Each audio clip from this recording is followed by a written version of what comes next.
There was a fairly big call to cancel the Punisher in pretty much all of Marvel's media because of reasons.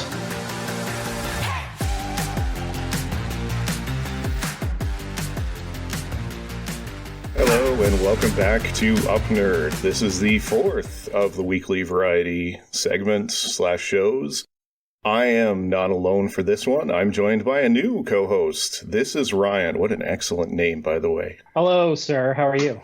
I am good. We are here to discuss The Punishing Man with the Punishing Plan. This is The Punisher, King of Killers, Book 1 and Book 2. This is by Jason Aaron, with the interior art by Jesus Saez and Paul Azaceta. There are two artists because one is on the flashbacks, the other one does the present day work. That's Saez.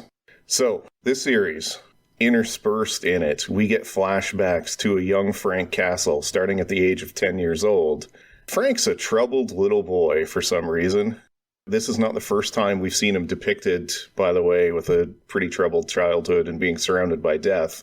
The Frank Castle segments are plagued by a unreliable narrator, as they are told through the lens of the Archpriestess of the Hand. And this is because in present day, Frank Castle has joined the Hand.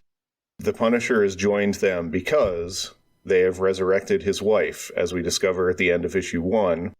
Going forward, he is attacking the Apostles of War. They are led by Ares.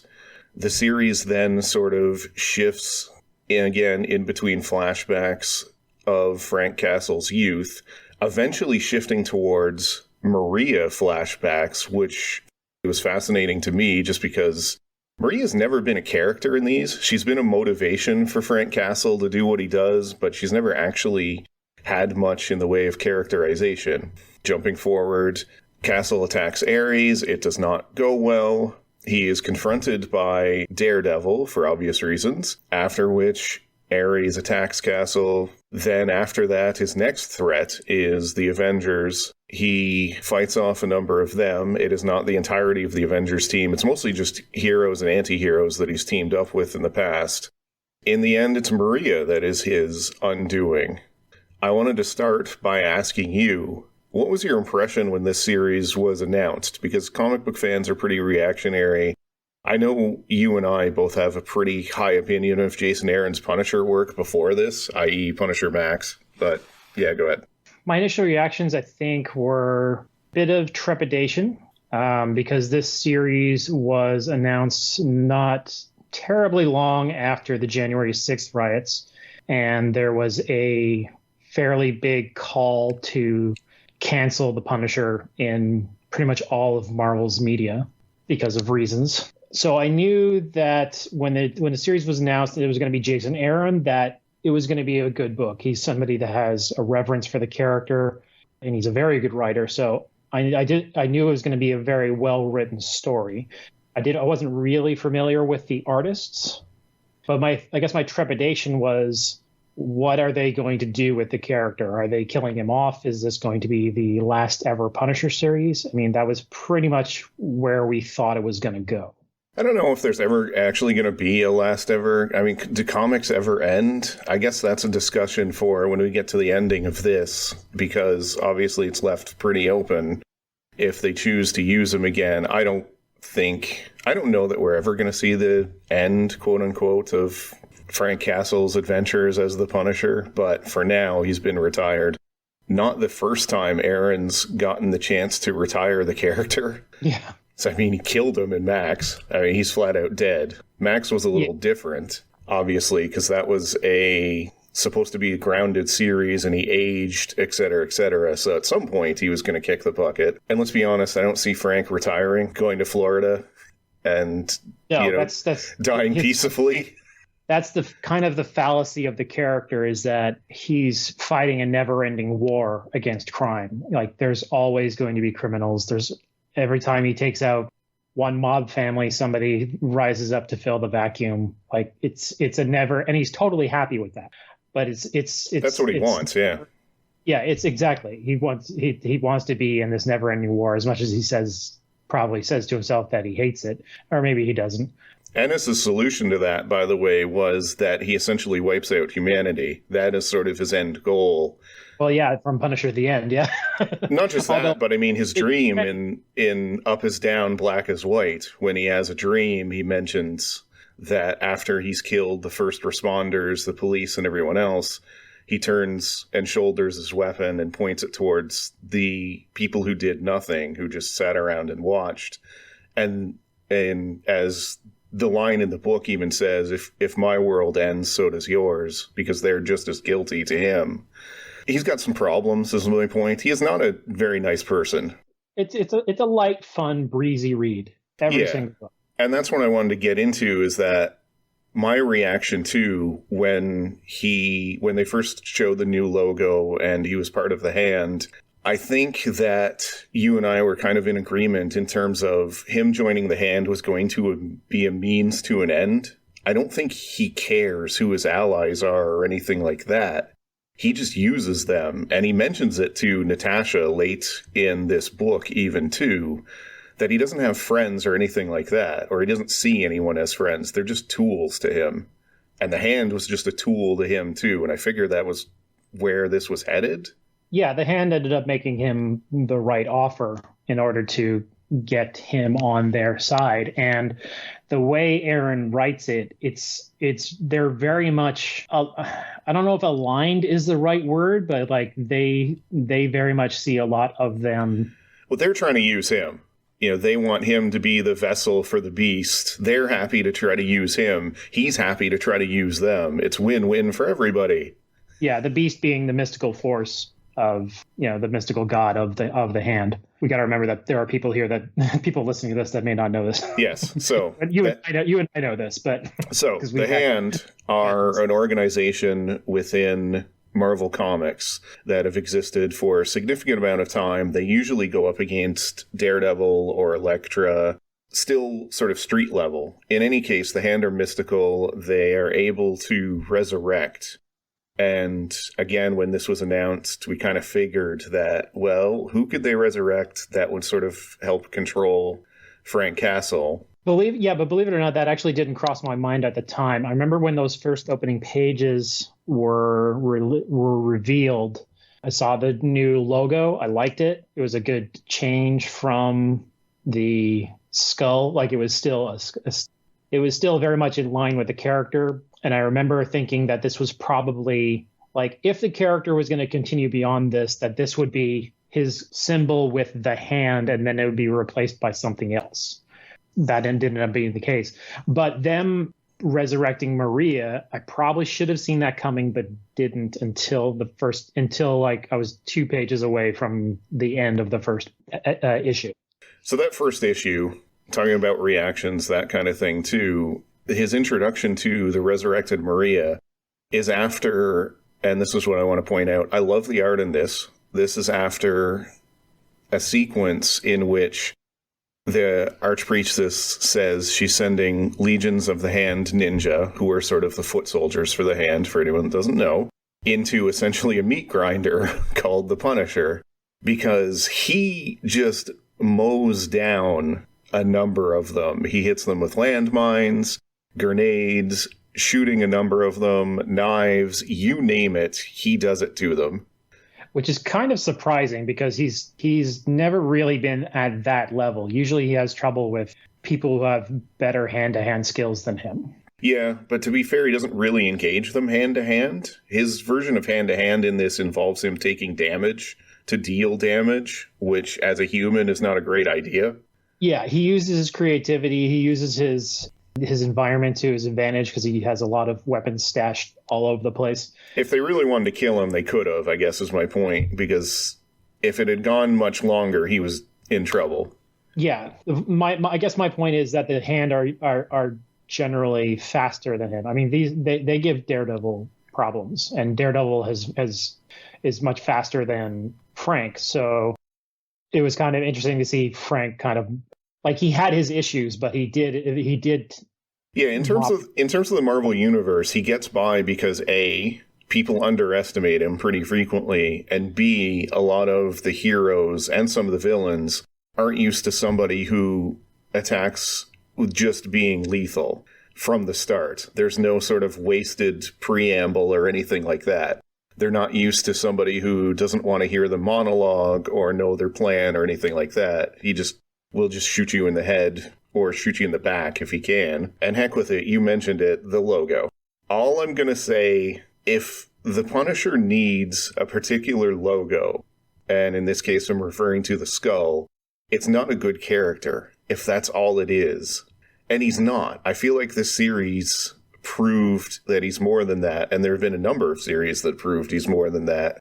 I will admit my love of the logo diminished significantly when there were protests in the city I live in. And for a number of weeks, I went past a group that had the logo on flags, and they told my supervisor, who had lived in this country for 40 years, every day they would tell him to go back to his country. I don't really wear the logo out. I'll go to a Comic-Con or comic-related event, and that's about it. It sucks. Yeah, it does suck that racists ruined it for the people for people that just thought it was really cool. Yeah. I'm of the same mind. I actually used to wear the logo, and I had a Punisher cosplay from many years ago, which I will never wear again. Yeah. I have the leather jacket that's an anniversary gift from my wife, custom made leather jacket, and I only pull it out on certain occasions. It's the only thing I've worn is a t-shirt that actually has him on. Yes. And it's not just a symbol, and I don't have to explain it. It has the word logo and it has him on it, so it's very clearly I'm wearing a shirt of the character. Yeah. I'm not signaling to anybody. And I've gone to conventions and I've seen people, still in cosplay of that. I'm like, that's really not a good look anymore. It's tough. Like I mentioned, I wear it and I don't say that to them. That's what's running in my head. Yeah. Whatever you're feeling on it is, it sucks what's happened to it. And it's unfortunate that it's impacted the character. The character itself needed to go through changes. So I feel like this was a good series, period, because the Punisher has evolved over time. You read the 80s books, then you read the 90s books. They have very different tones to them. Then you get into the 2000s, and Ennis really wrote him as a force of nature. Garth Ennis, yeah. Yeah, he's not even really a person in a lot of the Ennis work. He's just sort of there, and somebody's going to get ended when he shows up. And I think Rucka wrote him similarly as he's very self-aware in the 2000s as well, I find, which is fascinating. He's sort of the anti-Batman, whereas Batman continues to sort of try to stop crime. Deep down, the Punisher knows his efforts are ultimately futile. And even here, he keeps telling Maria, just a little bit more, I'll be done. I just have a couple more labors. I'm almost at the end of this war. This will be the end. Yeah. Yeah. Continuing sort of on, there was the Maria reveal at the end of issue 1. From this point on, Maria's a character here, and I gotta say, I loved that. She's always just been the fridged woman, frankly. We've never really seen much. We've seen a bit of their home life beforehand in Max and in a couple of other series, but for the most part, she's never actually been an active character. No, never. And that was good, because, she spends basically the first half of the overall story very much still waking up. Yeah, sort of groggy. Yeah, she's groggy. She doesn't know where she is. She still has memories from just before her death. She doesn't know where her children are. You find out through the course of the story that they've also tried to resurrect the children, but there have been complications in doing that. But then she does eventually kind of wake up. And then she kind of embraces Frank, and in this role, she embraces him as a protector. So even in the flashbacks we got of his family life after he's returned home from whatever nebulous war it is that he took part of, she embraces him as a protector. It's when she discovers what he did on the offensive in her name, which, frankly, by the way, is one of my absolute favorite panels in this. Maria makes the discovery. She asks the Hand's library to look up who this Punisher character is. And oh boy, she discovers what her husband was up to in her and the children's name ever since they died. And that's when she realizes what he is. He wasn't a protector or anything else. He's just a mass murderer to her at that point, I think, that she was just an excuse for him to be the person he needed to be. That is unsurprisingly very unnerving to her. Yeah, and in between that, there's a lot of her memories of him as a husband and father before her death, which was, I'm going to say, his positive aspects to being a husband and father were spotty at best. Yeah, he's not absentee, but deep down he really is. It's not his passion. Yeah. We know his passion is war. We also get, roughly around this same time, a brilliant discussion, which I greatly enjoyed, between the Archpriestess of the Hand and Ares, who Ares is the god of war, but he's also a Marvel Comics character in the 616 universe. In a lot of ways, and he keeps referring to Frank Castle as his son. I loved this conversation because A, it lays bare the fact that the flashbacks we see from the Archpriestess's point of view and from Frank's point of view are very much stolen memories or tinkered with memories. Ares even says you're poisoning his past and lying to him and all this stuff. It's one of those things that I dislike. Comic book fans tend to jump to 10 all of the time, anytime anyone's past gets tinkered with, without actually reading it. And in this case, his past wasn't tinkered with. They haven't done anything with it. We get a lot of unreliable narrators and really only a single point of view, which is from Maria, that we've never had before. In the end, they didn't really change his origin or anything. I never understood the angst about that, aside from people just want to be angry. Yeah, it's kind of a retcon in saying that the Hand were there the whole time watching him, but they weren't active participants in his life. They never steered him in any particular way, so it doesn't really affect his origin at all. It does nothing. Yeah. Exactly. And in fact, there's a point in the book where I thought they were going to go down the trope of the Hand is actually responsible for organizing the murder of his family, which has been done before. Yep. The Angel Punisher series, essentially. We don't talk about Angel Punisher here. No, we don't. But my point remains. I thought that for a second, Jason Aaron makes you think that they're going right to that trope, and he pulls it right back, where the Archpriestess says, there's a bunch of ninjas saying we should kill his family. That's the impediment to him becoming who he needs to be. And she says no. Yeah. And I really liked that. I would have hated it, frankly, if they had done the Me Hand. too. That might have set me off. Yeah. Cause it's such a trope. Like it wouldn't have helped the character or wouldn't have helped the story one bit if that had been the case. The Punisher is able to overcome Ares. So Ares is dead, which is an interesting thing. I mean, Ares has died before in Marvel Comics. Exactly. He'll show up again if he hasn't already. Yeah, he'll be back as soon as another writer wants to use him, and they'll figure out a way. He's a god. The gods don't ever truly die, even though Jason Aaron has killed many gods in other characters' books. Usually by gore. Yeah, that's what I'm alluding to. Yeah, anyway. But they'll figure out a way if somebody will figure out a way to bring him back. I mean, they've already done it once. So what a lot of people haven't done is bring Maria back. And like I said, I liked all of these scenes of his family life, of his sort of fascination with death. We get some nice nods to Aaron's Max series. Most notably, he gets the job at a butcher. Yeah. Or on the killer floor of a butcher shop, which is a reference to it. The other stuff is Maria sort of gets to see the protector in him at that point. However, she eventually tires of him because he tends to just sort of follow death. And the thing that sets her over the edge is he's attending prison executions, which is a little weird, yeah. Goes back to his fascination with death. And we go to the park where she tells him that she starts to announce that I wanted to, and that's where it stops. This is not the first time Aaron's done that.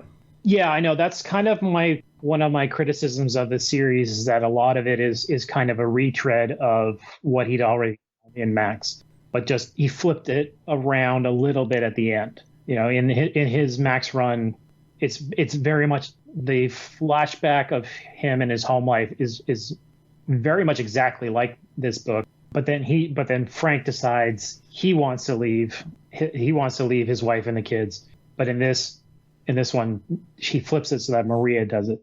Maria wants free of Frank because she's tired of him and his basically walking around like a dead person within their, like a living dead person within their marriage, a zombie.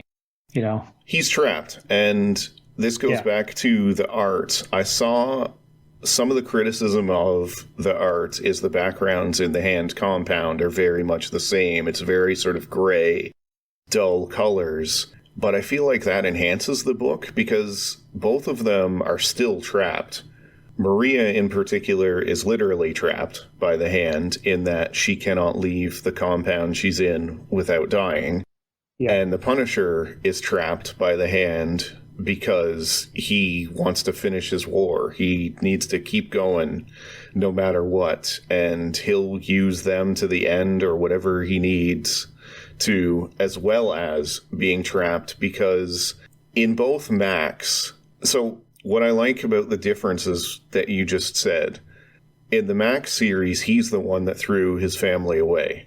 And yes. I feel like it makes sense because, just to be honest here, the version of Frank Castle, the Punisher in Max, is an absolute monster, even compared to the 616 version. The 616 version is downright family-friendly in a lot of ways compared to... Well, yeah, because the 616 one still has to be, I don't want to say, obviously not a family book, but he has to exist within a world of superheroes. Yes. So the 616 version, to me, it makes more sense that Frank Castle has lived with this idyllic view of what his family was all these years. Yeah. He's lived with the version of Maria in his head is the one that he was married to and he was able to work and come home to. He doesn't necessarily see or remember the version that was sad because he was going to public executions, or he didn't spend normal time with the children, that his time with the children was sitting outside with a gun in a tent. Yeah. Or stuff like that, or planning to take a road trip with the van that he's been working on, or just sort of things that are a little off. Yeah.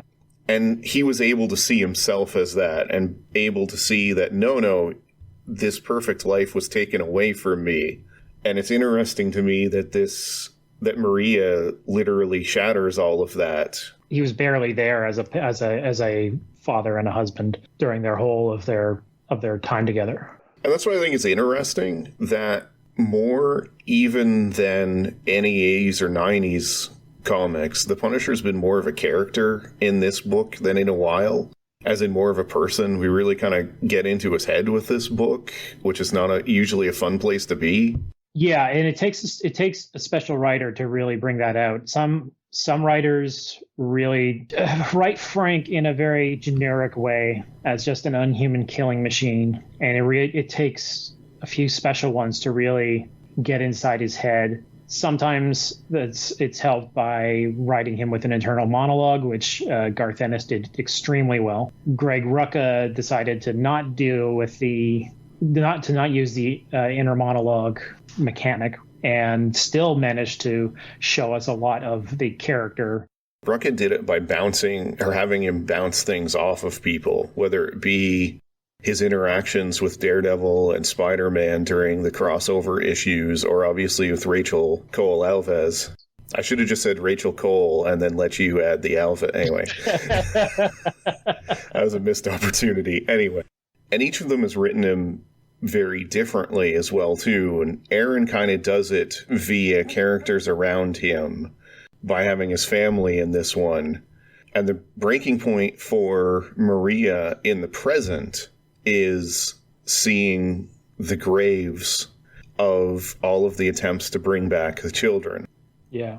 I just had a thought that a lot of how we view the Punisher, pretty much most of this book, and kind of, yeah, in most of this book, we get an outside view of the Punisher as a character. It's how he's seen by others. It's how he's seen by Maria and by the Archpriestess. I think there's only one time in the whole book when he's kind of speaking for himself, and that's because the Archpriestess asks him to tell the story of the first person he ever killed, which is when he was 10 years old. There was a local mob enforcer who brutally murdered a wife and husband on the street, and nobody did anything about it, and so he decided to. That's the first time. I think that's the only time in the book you actually hear Frank in his own words. I'd argue, too, his arguments to each of the characters that visit him after his capture. So, Maria, sure, yeah, after she turns on him when he returns, while being chased by Doctor Strange, Moon Knight, Wolverine, Captain America, and Black Widow, all characters that have interacted with the Punisher frequently, and at some point or another have teamed up with him in one way. He is captured by them, and they have to decide what to do with him. Each of them visit him one by one, and we see it's kind of how he views each one, and kind of how he views himself.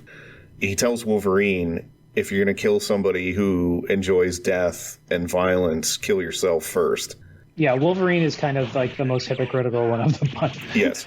He tells Natasha, who tries to appeal to him as a friend, quote unquote, or colleague.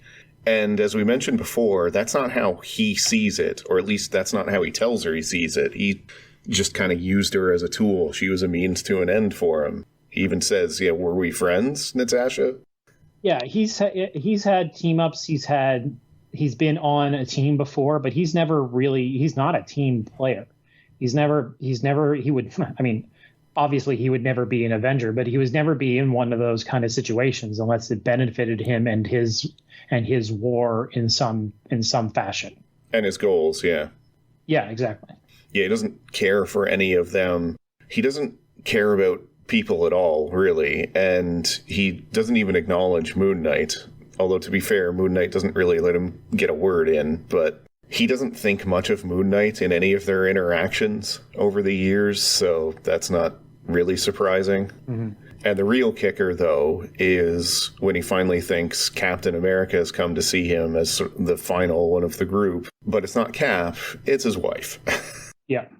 Oh boy, she kind of lays it all out for him. Not to mention, for us, the reader, it reminds me a lot. I don't know if you've ever seen it. It reminds me a lot of how I felt when I watched the penultimate episode of The Shield.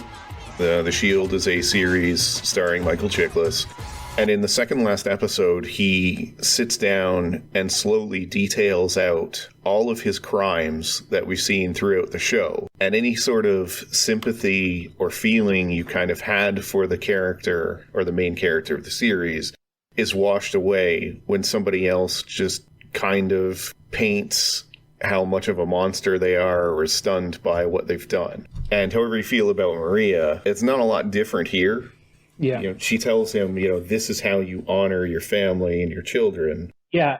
As much as you kind of, as a Punisher fan, there's part of you that kind of doesn't want to hear that. Oh, I know. Because the reason why we like the Punisher is a catharsis. Yeah, it appeals to the lizard parts of our brain. Yeah, there's a catharsis in revenge stories. We like to see bad things happen to bad people. And revenge stories are when they're done right, you really want to see the other guy dead. And that's kind of when Punisher is done right, you really want to see him do something really bad to the guy who has done this horrible thing. That's the appeal of the character. To a certain extent, one of the reasons I like him more than, say, a Dirty Harry or somebody like that, or even Mac Bolan, the executioner who he is based off of, is he's so self-aware. He has the line to Rachel, "No one should be like me." Yeah.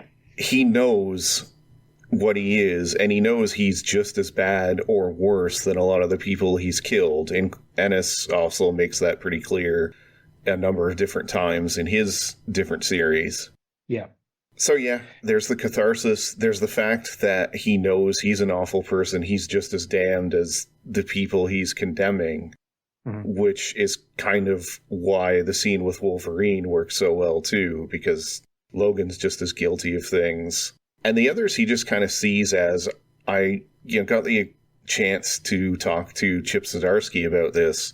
Everybody else in the Marvel universe he just sees as naive. Yeah. He just sees them as stupid children dressing up, and they're not able to do what needs to be done at all. Wolverine's the only one he has at least a little bit of respect for, but he just sees, in particular, obviously, Daredevil's the one he's pointed at most often, but yeah, he just sees them all as very naive. So yeah, because if you're not willing to put down the problem on a permanent basis, you're just allowing more lives to be lost in the future, and that's on you. That's basically his view of why he does what he does, and Captain America and Spider-Man do what they do. Yeah, he's not big into rehabilitation. There's no Arkham Asylum in the Marvel universe for him to send his villains to, apparently. Not that it works well. That's always one of the questions, by the way, I like to ask when I'm reading Batman, is at what point is it Batman's fault that the Joker keeps going out and killing people? Yeah, exactly. The Punisher's sort of the other side of this. You're right. As a fan, you don't like seeing it. Maybe that's why there was some... yeah. I mean, that is why there was some vitriol pointed to this. But she's not wrong. She's very much right. As much as we don't like to hear it as Punisher fans, she's very much right. That's not, it's you don't honor your family by going on a murderous rampage over decades. Yeah, for however long it's been. It's not the normal reaction to things. No. And that's the thing. I wonder too if she would have been okay with everything if it had just been the people responsible he had killed. I get the impression maybe it's the fact that he went so much further, based on how she felt towards him when he was sort of a protector, and that she was okay when he was protecting the family. And maybe he could make the argument that, okay, I was still protecting the family, they were gone, but still doing what I thought was right. But to go so far beyond that into somebody added up, he's killed thousands of people in the Marvel universe at this point. He, as Daredevil mentions in this book, is the most prolific mass murderer, present company excluded, to Logan, but who knows who's got the higher body count. Oh, it's Frank, for sure. Yeah, so you're right. And nobody likes seeing that turned back. Nobody wants to feel bad for what they choose to like in terms of entertainment or characters. Yeah. But alternatively, I think it's important to kind of turn the lens back every once in a while. I thought it was well done here. I really liked Maria as a character. There's nobody I didn't like, aside from characters I'm not supposed to. I think it's pretty clear the Archpriestess just never really got Frank, and the Hand are evil.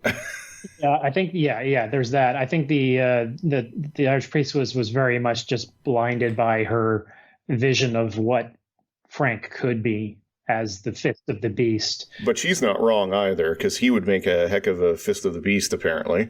Well, in that respect, Ares is also right, because Ares was such a great inclusion as the lead villain. I don't know what to call him, because he's almost the protagonist if you like the Punisher, because he's trying to sort of free him from the Hand control. Yeah, so he can get back. I don't know how I never even put together the fact that Ares, being the god of war, would love the having the Punisher as his greatest champion. He calls him the Punisher as his favorite son a number of times. Yeah, it kind of, if you think about it, it puts Garth Ennis's Punisher Born in a different light, because at the end of that, there's kind of like an unseen voice that kind of talks to Frank at the very end and says, you get to do this forever. Here's the thing. Sacrifices have to be made. Yeah. And at the time, I remember thinking that's so weird. Okay, so so death has reached out to him, but in some, and I don't know, the Max continuity is very different from the Marvel 616 continuity. but you can actually kind of make the case that it's Ares saying that as well in a certain way, you know. I think it's clear something at some point reached out to him, and he decided to be this Mephisto, Satan, maybe even himself. Who knows? But yeah, Ares was great in this. I mentioned it before too. I'll mention it again. I mean, the conversation between the Archpriestess and Ares was some of my favorite stuff in this, because it lays the Punisher out bare. Whichever version of the Punisher is your favorite, their conversation encapsulates it. Yeah, for sure.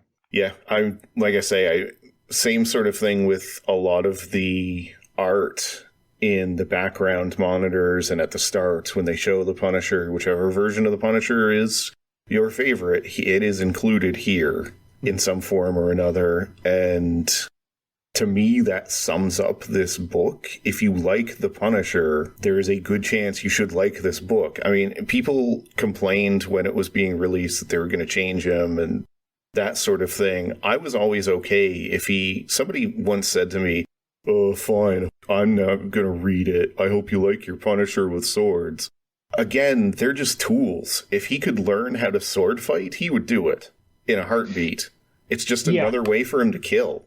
Just because he's great with guns doesn't mean, you wouldn't mind taking up something else. Well, that said, though, he's not really the same Punisher that you're used to in this. No, but they make it clear why. Again, the priestess and Ares literally detail it out that she's manipulating him and twisting him into something he's not. Ares wants her to let go and let him get back to his war in Ares' name. Yeah, like he's definitely not the Punisher that, has a mission, goes out and tries to achieve it and, wipe everybody out of whatever target he's acquired for this month. He kills a lot of people in this, but a lot of them are brought to him. Yes. So he's not like the hunter that we kind of know him to be.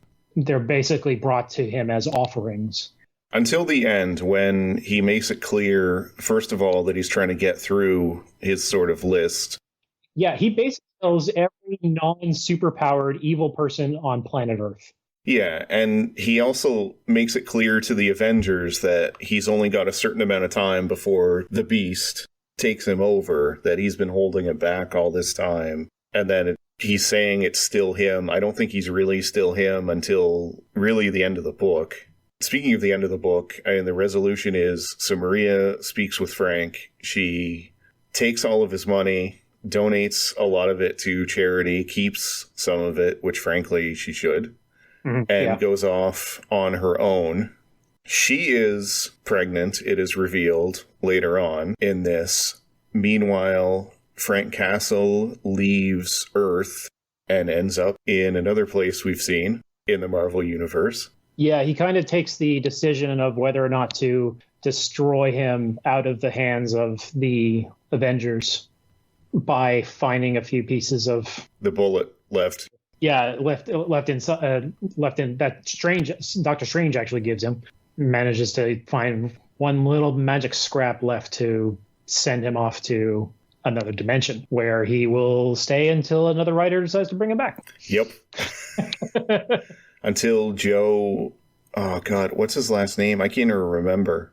He's so generic. Joe something or other. Joe, I want to say Galloway. Yeah, I think you're right. His the third issue of that is out this week. So hooray! I know it's such a generic character that you wonder why they're even making it at all. I feel bad for saying this. Maybe you're going to get on me for this, and you probably should. But in a lot of ways, it feels like an awful lot of those 90s Punisher issues where... I'm okay with that. I've read a bunch of stuff. A lot of the 90s is very empty. Yeah, it feels like a lot of fans wanted this series and want the Punisher to just go out and kill bad guys, and that's sort of the extent of it. No changes, no introspectiveness, that kind of thing. That's boring to me, and that's what this book so far feels like. Now, I'm giving it a chance, and hopefully it improves. But yeah, it's not what Aaron felt like, and it's not what a lot of the Frank Castle work and a lot of the work that's done with the character really since 2000 has been like. So we'll see what the future holds. I will say this, there is a panel from Marvel's Timeless, and it features Joe, isn't it like Bannister or something? I'm looking. I don't even remember. Joey Jojo Shabadoo. I believe that is his name. That's the worst name I ever heard. Oh, no! Hi, Joey Jojo! Anyway, there's a panel of him. Garrison. Joe Garrison. Oh, God. None of us got that. I was closest. Yeah, you had a G at least. There's a panel in Marvel's Timeless which shows visions of what's upcoming, and it is Joe Garrison fighting the War Machine armor with a very familiar-looking skull on it. Okay. I seriously doubt that is Frank Castle, but I am sure we'll see him again. Unless it's some sort of like Secret Wars time travel scenario where people from different times are put up against each other or meet or something like that, and then so Garrison fights Frank Castle for that, few months where he had the War Machine armor. It feels inevitable, especially with the Punisher being in Daredevil Born Again. Yeah. If they're going to bring him back in media in the Born Again Disney Plus series, which, by the way, for me, cannot come fast enough, then they usually will have some sort of representation of him in the comic side. They want readers to come to them when there's a multimedia appearance of that character. When there's a Spider-Man movie out, they want people to come to the Marvel universe and read stories about Peter Parker as opposed to somebody else being Spider-Man. So it makes you wonder why they created a book about a new guy who sort of unwittingly adopts the name of the Punisher. I do appreciate that he's not in it he doesn't really want to be the Punisher. I appreciate that much at least, but yeah, and everybody else calls him the Punisher. Yeah, he's just so generic. Yeah. I mean, they haven't really taught us that much about him as a person, other than they just talk about his skills, I think there was a pretty good hook, kind of a good reveal at the end of issue 2, because, he has the exact same origin. That's what makes him so generic. He's completely interchangeable with Frank Castle. His family was killed, and he's going after the people that did it or something. And you find out that his wife was actually targeted. They thought that maybe he was, they were killed, and that his family was killed by people trying to get to him. But it turns out his wife was actually the one targeted for the act, which is slightly more interesting. Let's see where that goes. We're getting there. We need about 10 more hooks, and then it'll be interesting. But yeah. In the end, that's why I like the ending of this. It takes the Punisher off of the board. Sorry, it takes Frank Castle's Punisher off of the board for a while and does it in a way that it felt organic and it makes sense. It also, if a writer decides to pick this up, the fact that Marie is still alive and pregnant is very interesting to me, should they ever decide to pick that up at some point. I don't know that they necessarily need to ever bring Maria back. I think that by the end of this, of her being free of Frank, she gave him his severe talking to, which he very, very much needed, and then took back control of her life, which is what she was about to do before Central Park. Honestly, she should go off. That's her happy ending. The character has never had a happy ending. That's her Jesse happy ending. Yeah. Jesse Pinkman ending. If you want to compare it to Breaking Bad, our other shared love, yes. Now, Saul Goodman, on the other hand. No, anyway. No, I liked the series a lot. And if they're going to take him off the board for a while, this was perfect to me. Much better than the aforementioned Angel Punisher, because he committed suicide and came back as an angel with a magical trench coat that he could pull out whatever he needed. Oh, boy. Why do I think of this stuff? I don't know. Why is this lodged in my brain? Why do I remember any of it? Let me ask you something. Something I was thinking about earlier this morning when I was thinking about my thoughts about this series. And I remember reading about when the January 6th stuff happened and there were calls to retire the Punisher as a character because he was no longer relevant. I got to thinking, why is he considered no longer relevant? Because A, revenge stories, when they're well done, are people always relate to them. Yeah. You can always become current. The people always will get that. If it's just a mindless generic killing machine like Joe Garrison, then maybe not. Then it's best to like retire him. But when it's done the right way, it's a very entertaining book to read. Ryan's favorite character of 2023, breakout character, is Joe Garrison. What makes him so different from John Wick? The issue is the interpretation of media. There was a really good interview fairly recently with a number of different people who worked on Fight Club, for example, and be it the author, be it the director of the film, but everyone's answer was sort of the same, that unfortunately, when people misinterpret our work, it's not our fault. And they're sort of right. And The Punisher has been very misinterpreted over the last few years.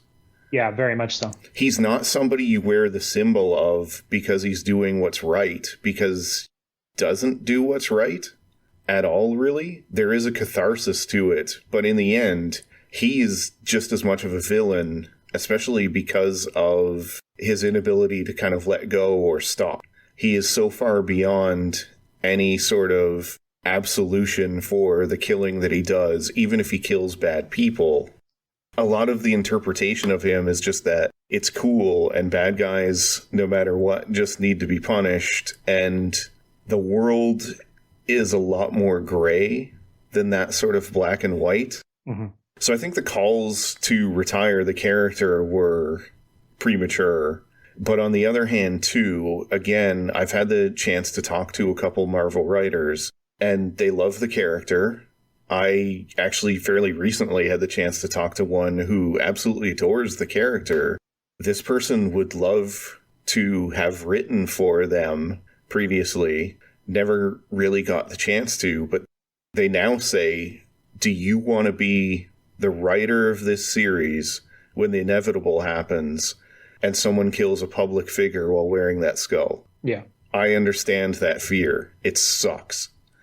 Like, it sucks that that's where we're at. And I could see it. You know, well, we almost had it 2 years ago.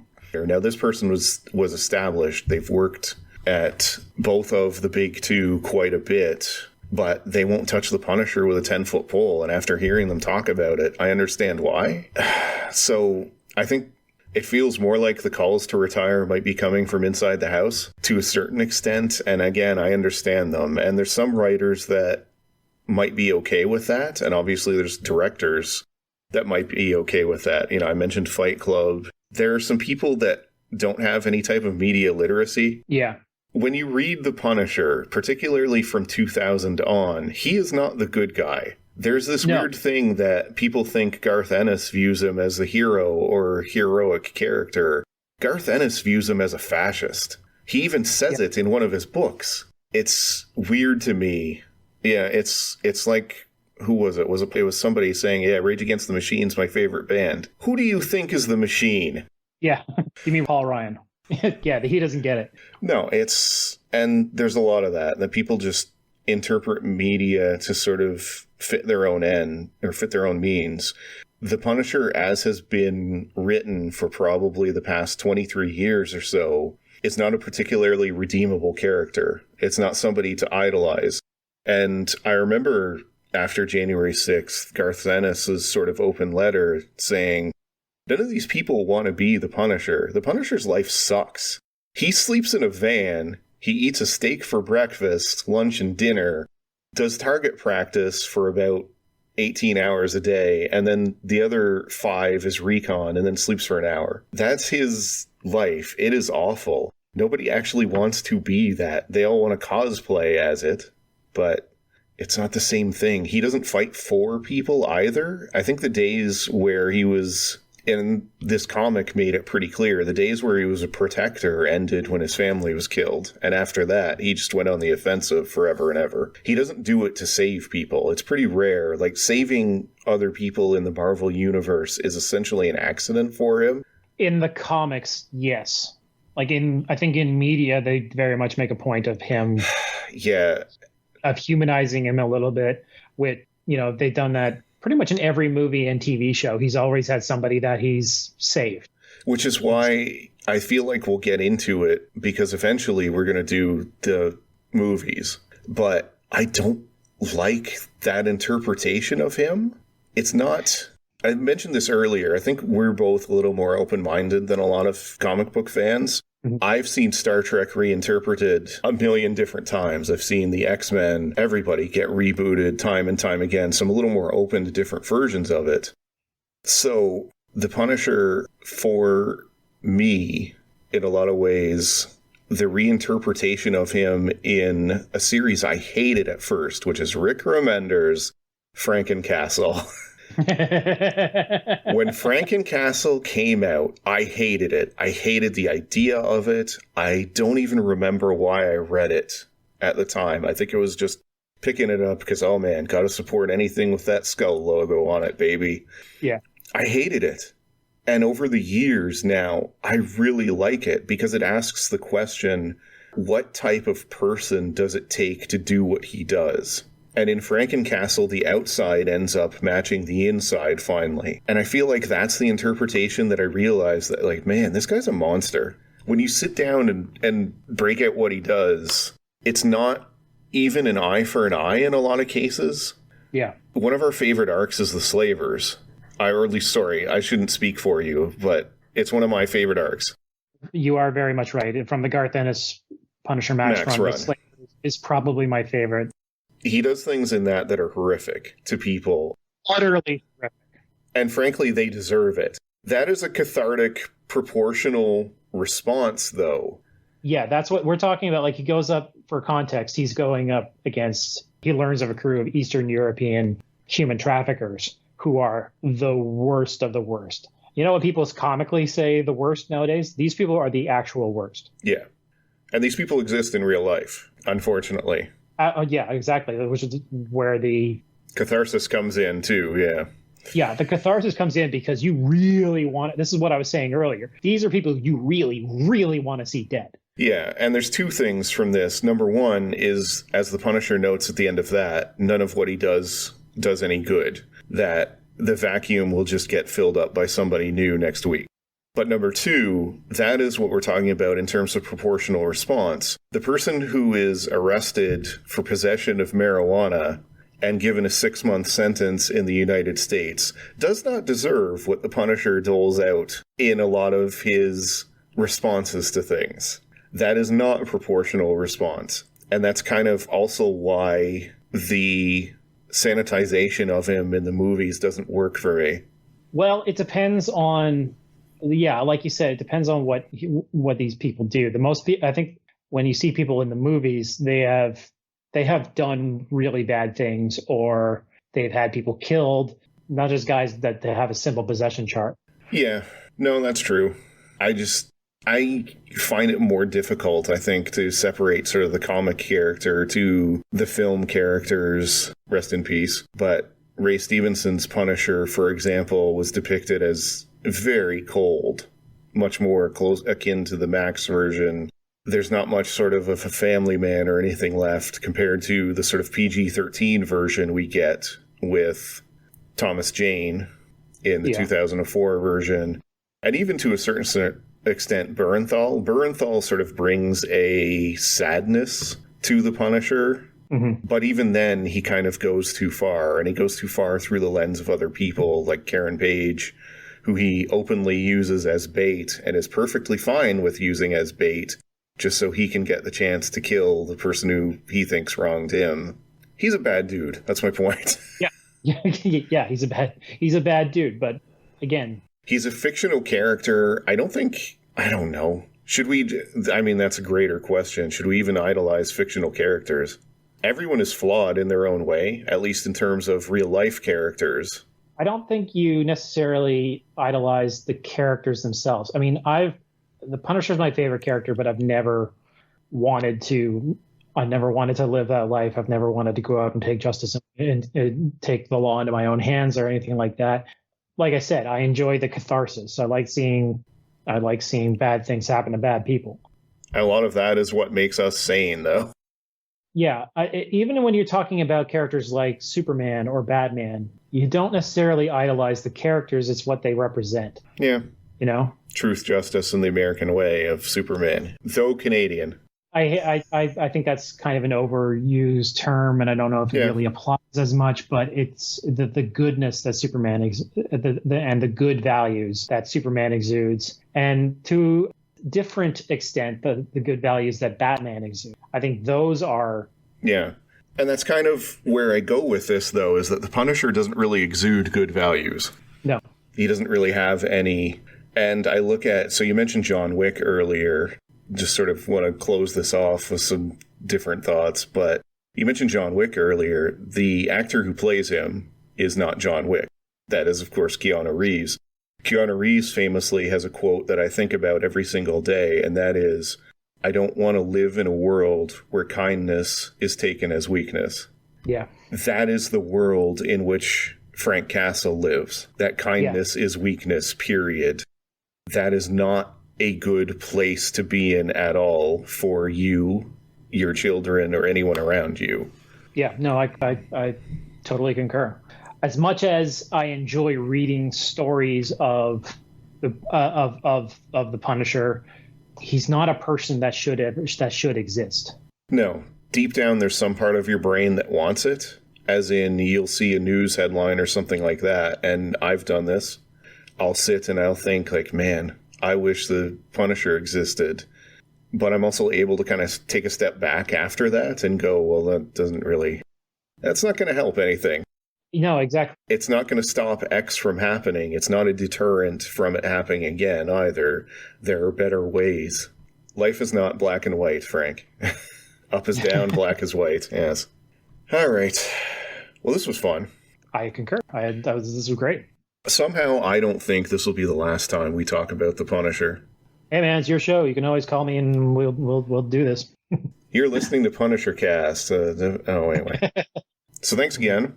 Thank you. Thank you. Anyone who's listening, have yourself a good night. Please rate and review the podcast. Everything helps. Every listener's appreciated.